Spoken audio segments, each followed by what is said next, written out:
What happens when the bathtub full of tank is too full and the water starts to overflow?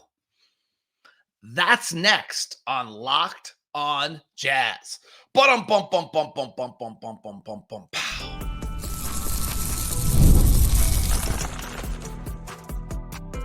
You are Locked on Jazz, your daily podcast on the Utah Jazz.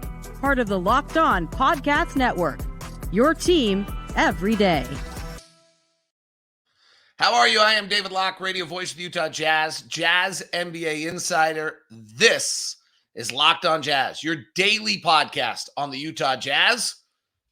Today, we're going to look at the Cooper Flagg effect. The dude is tearing up USA basketball right now. And there is a bathtub full of tank lining up in the NBA to get their 14% chance to get him.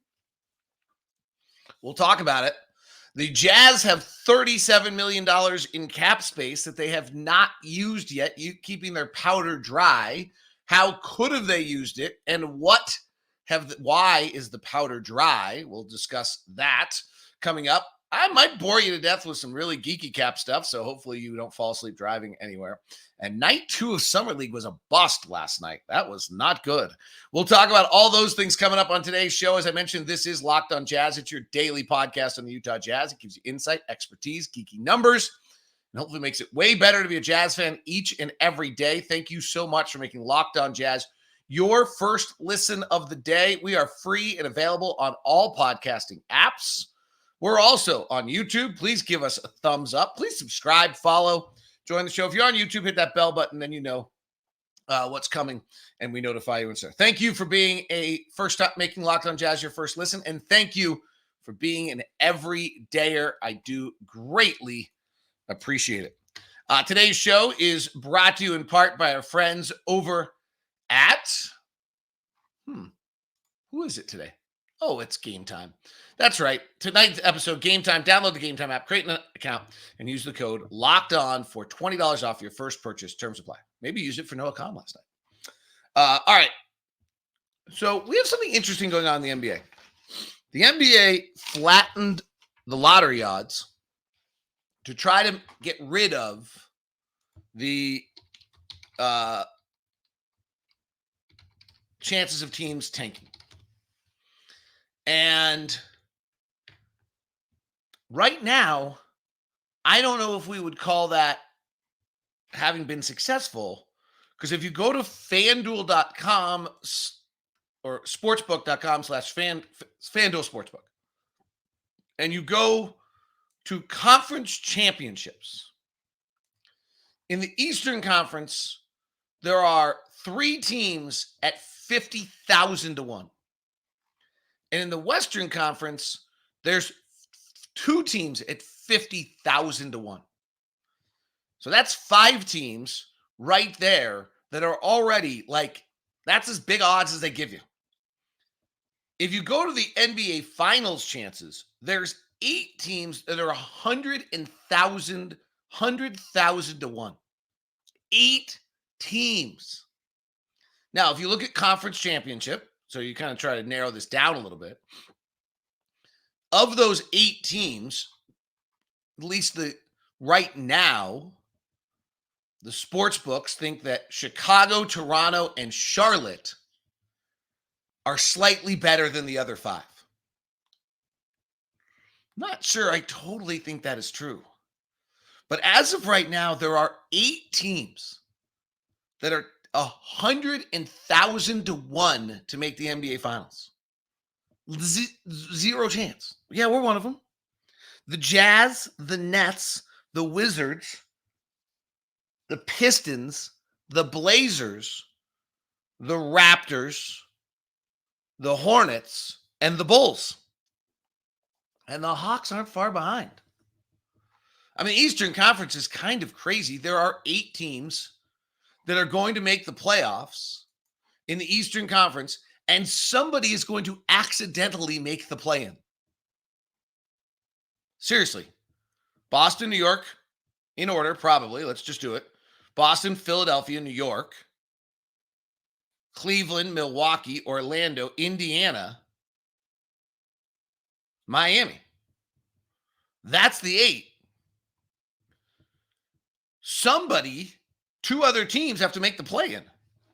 Right now, it's probably Atlanta at 9, and then I think Chicago, Brooklyn, Toronto.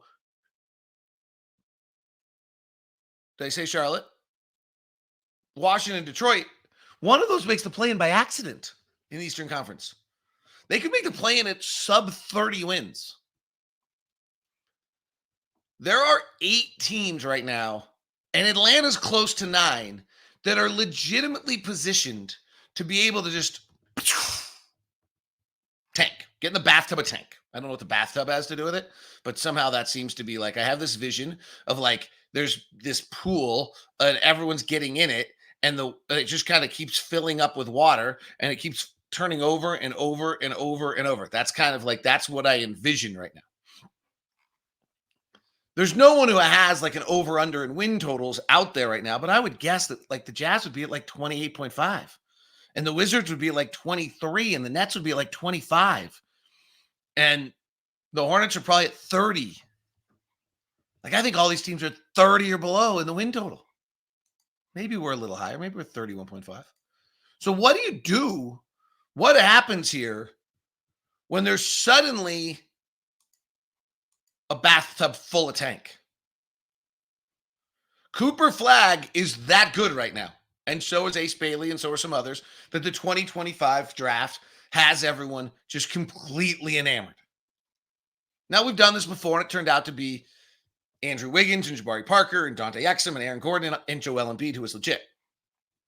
And it was worth it for Philly. Joel Embiid single-handedly gives them wins for all these years. But this is, I don't know exactly what you're supposed to do here.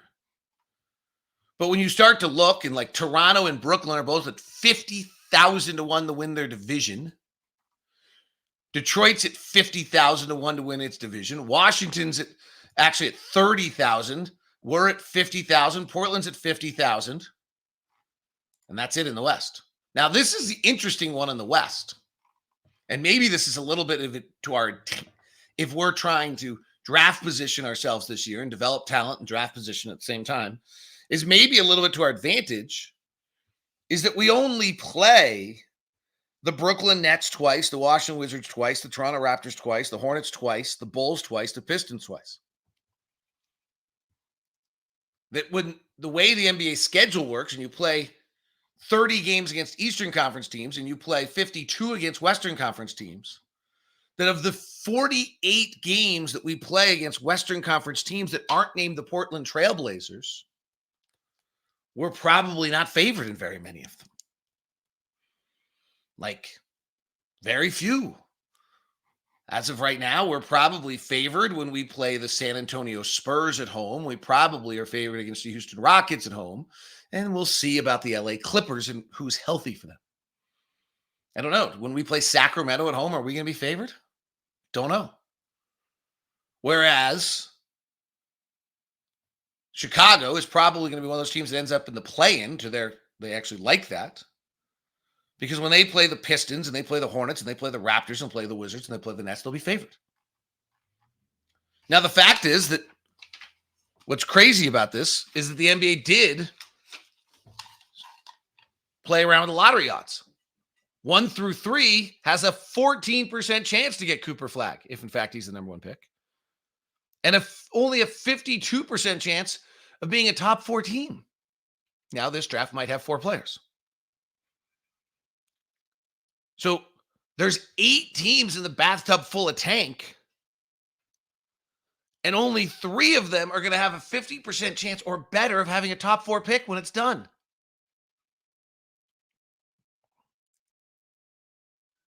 The 4th team is at I think a little less than that at 12.5%. And I think it drops to about 48%. Maybe 4 and 5 come close with lottery odds to being at 50% also. It can be that 5 teams are over 50%. That actually would work mathematically.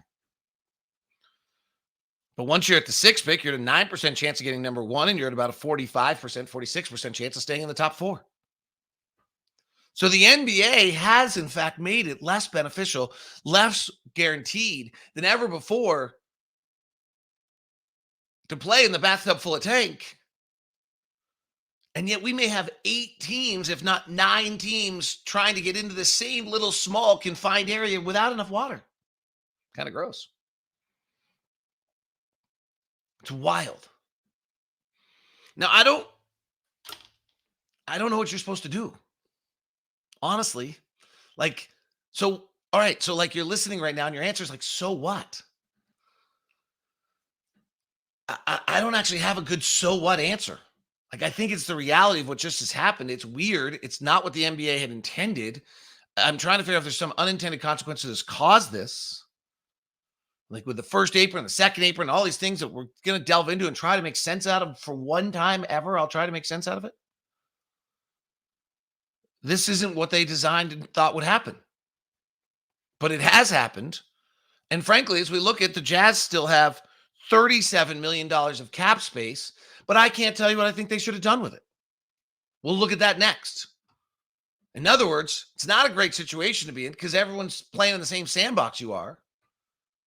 But I'm not sure I actually have a good answer of what that sandbox should have been. I think the Jazz, when the big game hunting efforts fell short, are in a weird box. And I don't actually have a good answer for what that box should be. That's next on Locked On Jazz.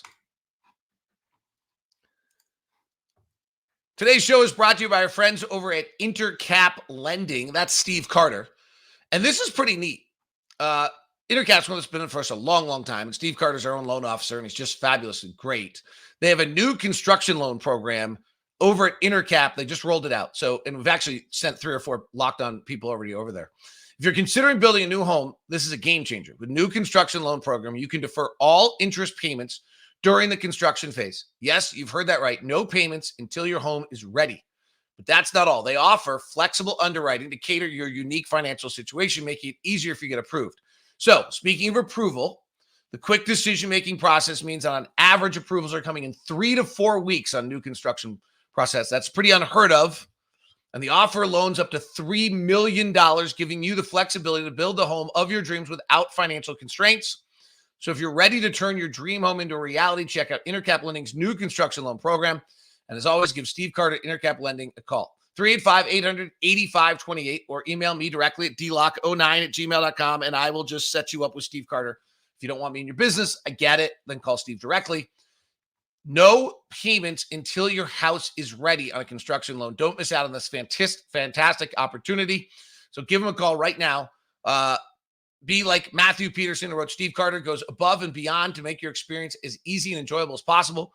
We are relocating to Oklahoma, and Steve wasn't licensed in Oklahoma. He went and got licensed to service our loan and kept up on top of communicating each and every step. I will undoubtedly recommend Steve to anyone who may be looking for a loan. And frankly, if you have to go to Oklahoma, Steve should help you out because that's getting the short end of the stick. Just kidding. Intercap Lending. Email me at dlock09@gmail.com. Today's show also brought to you, as I mentioned earlier, by our good friends over at Game Time. Game Time, last minute tickets, lowest price guaranteed with a fabulous, you can see your all-in costs, you can see your ticket prices, you can see it all at Game Time. Last minute deals, 60% off buying last minute sports, concerts, comedy theaters, flash deals, in exclusive apps, seats, zone deals, all-in pricing, seat view, lowest price guaranteed, all there for you at Game Time. So if you're heading out to town and you want to go to a baseball game along the way, if you're going somewhere there's going to be a show, you have a concert, you want to see something coming up, then go to Game Time, create an account, use the code LOCKEDONNBA to get $20 off your first purchase. That's $20 off your first purchase. Terms apply. Create an account, redeem Locked On NBA, LOCKOEDONNBA for $20 off. Download the Game Time app today. Last minute tickets, lowest price guaranteed. Thanks so much for making Locked On Jazz your first listen of the day. Our buddies over at Locked On NBA will bring you the daily 30-minute NBA podcast, giving you all the news, information, updates, rumors in 30 minutes and get you out the door without taking longer so that you're updated on everything in the NBA. Locked On NBA, make it your second listen of the day. All right. So the Jazz have $37 million of cap space.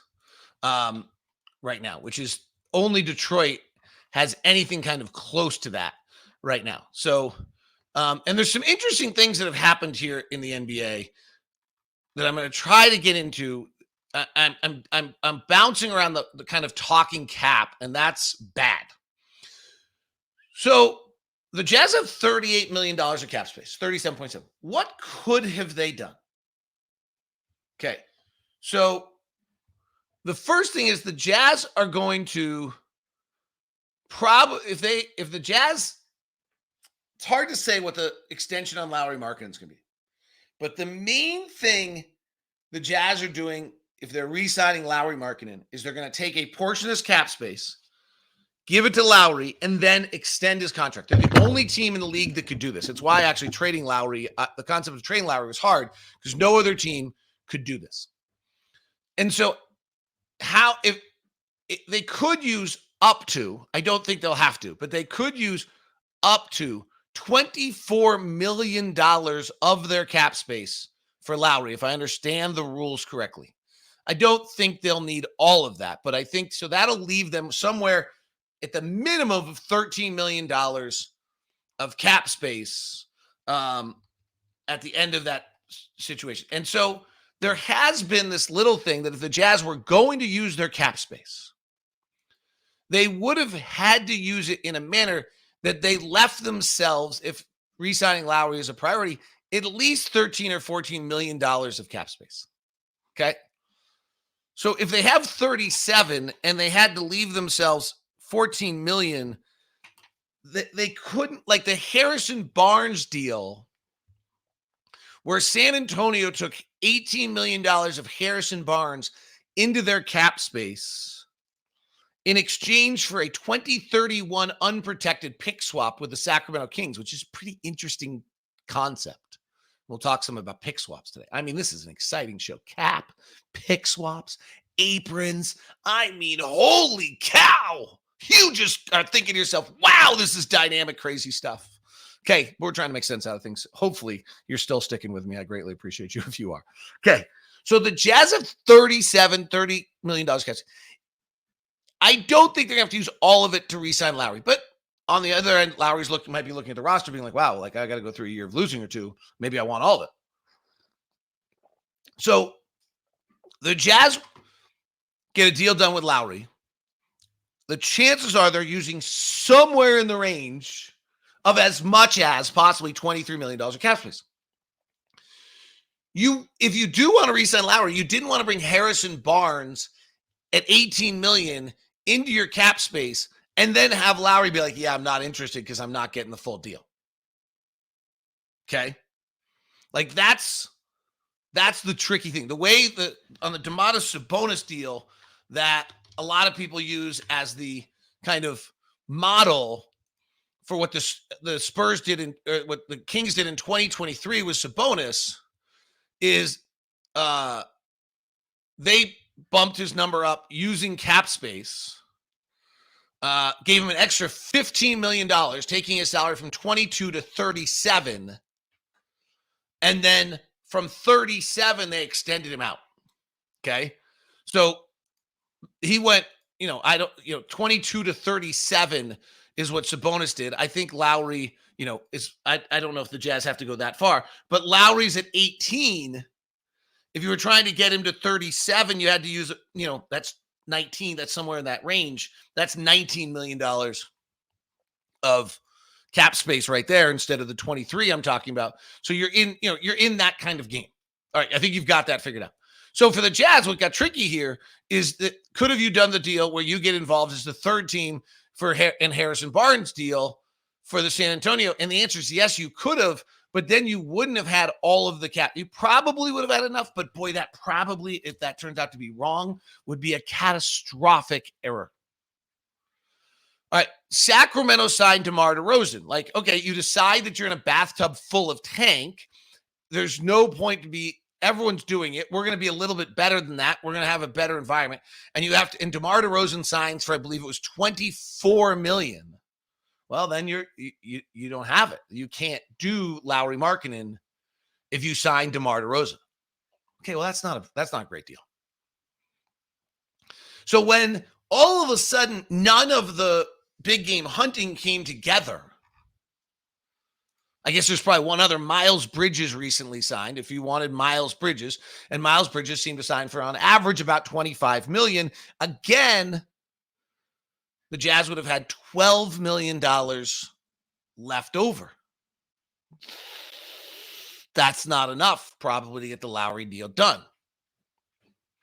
So what happens to the Jazz here a little bit is when they make these moves or try to make these moves to improve the team, you end up with, you're in a little bit of a box where you can go sign someone who probably doesn't get you totally out of the bathtub full of tank, and you limit your chances of re-signing Lowry. Okay. So now the Jazz find themselves in a really interesting circumstance, and I honestly do not know entirely how this is going to play out. But this is going to be interesting to watch, and there is a chance that the Jazz have done something really, really smart, and they're going to benefit off it in the next little between now and the end of the year. And that is that there are suddenly a plethora of teams that are stuck hard capped on the first apron or the second apron, and the Jazz are the one team left, along with a little bit of Detroit, that has cap space. And if you're trying to get out from under something here coming up in the near future, the one person you can call is Justin Zanuck. Like, Justin Zanuck has become the better help for any team that has apron issues. 16 teams right now are hard capped at the first or second apron. The second apron really is bad. I'll explain on that in a second, and then touch on what was a not very good night two of Summer League as we continue here on Locked On Jazz.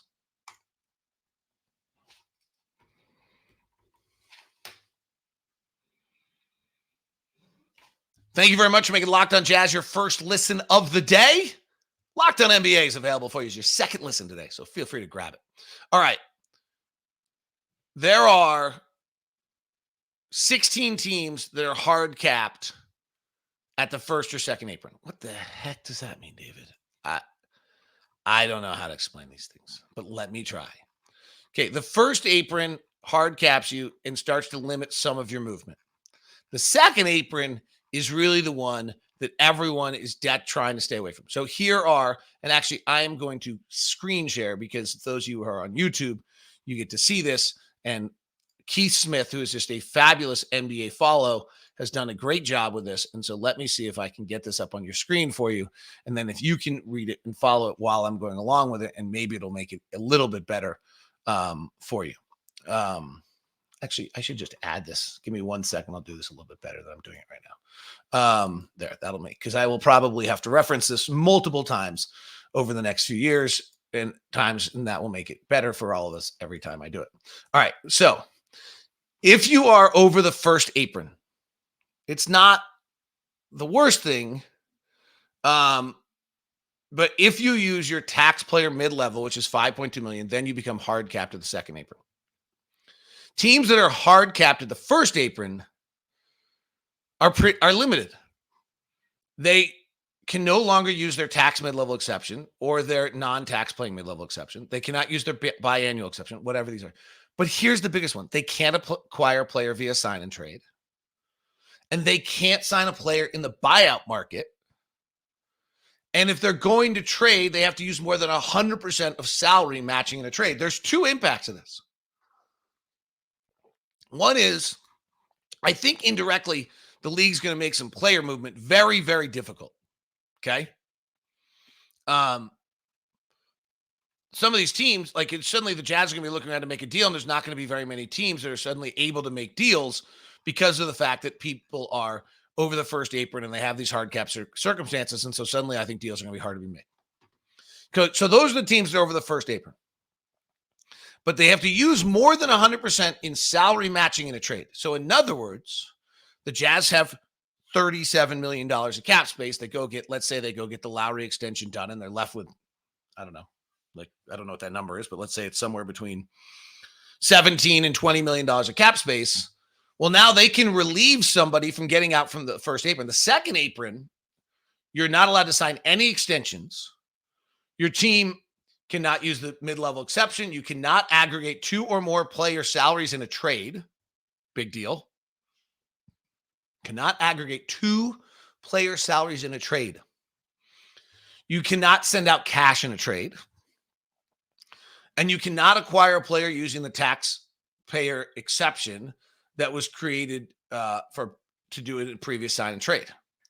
You can only, if you're on the second apron, you can only re-sign free agents, sign draft picks, sign players to minimum, and make trades where 1 player salary is sent out and equal or less salary comes back. So you can trade 1 player for 2, but they have to bring back less money. And you cannot aggregate 2 or more players on your roster. Very limiting. So those teams that need to get out from this circumstance really might only have 1 phone call, maybe 2 to Detroit, but maybe just 1 phone call to the Utah Jazz. And then the Jazz can start playing around with things. And the in thing to do, if you know you're going to be good, like San Antonio and Oklahoma City, is to pick swap. I don't know whether or not we have the circumstance in which we know we're going to be good soon enough to be able to do this. That would be the one question I have. Is San Antonio and Oklahoma City have played around and grabbed all these pick swaps because they know with their rosters with Victor Wembanyama and Shai Gilgeous-Alexander and all those players that they're going to be good. The other thing is we already have so many pick swaps, right? In 2026, we can only use 1 pick swap. We have the pick swap between Cleveland and Minnesota. We can't pick swap our 2025 pick yet because it's still protected, or our 2026 pick. In 2027, we have 4 first-round draft picks. In theory, we could do a pick swap with our pick, but are we going to be better than people in 2027? And it doesn't, frankly, look like our 2026 pick swap with Cleveland and Minnesota is going to be worth a lot because it looks like both Cleveland with Donovan re-signed and Minnesota will be better than us in 2026. So maybe we could pick swap. 2028, we have a Cleveland pick swap. 2029, we have our pick. Minnesota's predicted. And then 30, we could start pick swapping again. Hopefully we'll be good by then. So it's an interesting little game the Jazz have played here, which I'm not sure is intended, but they may be in a position where they're in the catbird seat in a new system with new rules, which ends up giving them the opportunity to be able to suddenly play in a manner that has it so that they are able to profit off this. That's my one thought. If I leave, I'm nervous here to take this thing down because if I leave the studio, it says leave studio, and I'm nervous that would mean that I end the show, and I don't want to end the show. So I cannot figure out how to get this is really funny. I cannot figure out how I'm supposed to get this. Oh, I know how. Now I got it. There we go. I'm back. All right. So that's kind of the update on that. We'll see. The Jazz did not use their cap space on a DeRozan, did not use a cap space on a Barnes to get a pick swap because of the fact that it ends up restricting Lowry. But they may, even after doing Lowry, be in the catbird seat to be able to take in some money from people and get a pick or a swap or something because teams have to get under these hard caps, and we're the one team where it can happen. Okay? Woo, that was exciting. You know what wasn't exciting? After a stellar first night of Summer League, night 2. We were very good last night. Ball didn't move. Players didn't play well. Sean Shannon said they didn't think they played hard. Not great. Disappointing. Cody Williams is really interesting. I really like Cody Williams. Cody Williams showed, we're going to just get used to it. He showed a flash, came off a pin down, crossed over, got to the rack, finished. The dude is so casual. And I don't think he's not playing hard. I think his body and all of his movements are just so easy. And his athleticism is so natural that it just looks that easy. But it doesn't look like this was actually the book on him of why I was like, when I was calling around the league, I was like, there's no way he gets to 10. And people are saying, no, his workouts aren't very good. He doesn't look like he plays hard. He doesn't seem like he goes hard in his workouts. His workouts aren't very good. He's going to get to 10. And I was like, no way. Well, it got to 10. And maybe that's the reason is that some of his workouts don't if you have him in the gym by himself and he's doing a 0-on-0 workout, it probably doesn't entirely look like he's busting his butt, because it doesn't look like he's busting his butt out on the court out there. So I'm going to have to get used to that. It's hard. It's weird to watch. If you're watching him, it's very clear. I'm sure he is playing hard. It just doesn't look it, because I think his body just moves so naturally. I do think he could probably play harder. Like, he went to the basket once and Ron Boone was like, oh, he could have done that with more force and understood the force he needs to do it with. He probably has just never had to do that before. So kind of an interesting little look at things from that standpoint. Collier hit 2 pull-up jumpers yesterday, which I didn't know he had. I didn't know that Cody Williams could come off a pin-down crossover. So you're beginning to see these flashes in the NBA that you didn't get to see in college. Filipowski's a really, really good passer. That's clear. The NBA shot seems long for him. Everything's coming up a little off. On that, Kenny Lofton Jr. and Darius Bazely are really interesting to me. So Kenny Lofton plays the summer league, and he's really, really loud. Like, he catches the ball and he makes a ton of plays and he does all these things, and you get super excited about him, and he can play with the ball in his hands like Kelly Olynyk, and he can go to the basket. And a little bit of my thought when I watch him in summer league is, if that's your guy in the NBA that's doing those things, you've got a problem. Like, Kenny Lofton's really good, but you better have somebody better than that who does this in the NBA. I'll never forget, I was talking to an NBA scout about a player, and I was like, yeah, he can do this and he can do that. And he can, like, this was like a 6'8" guy. And I was like, he can bring it up and he can pass and he can do all this. And the scout looked at me and said, yeah, and if that's the guy doing those things for you, you have a problem. And it was a really interesting point. Like, it's really cool that your 4th guy or 5th guy or your 9th guy has this versatility, can do all these things, but you better have somebody else who's doing those things, right? Okay. So I actually feel the opposite about Darius Bazely. Like, Darius Bazely doesn't really have a dribble off the drive game. If he can figure out how to shoot it a little bit, he fits perfectly in an NBA roster. So my point on Kenny Lofton is, he's got all these skills. He's wildly talented. He does all this stuff.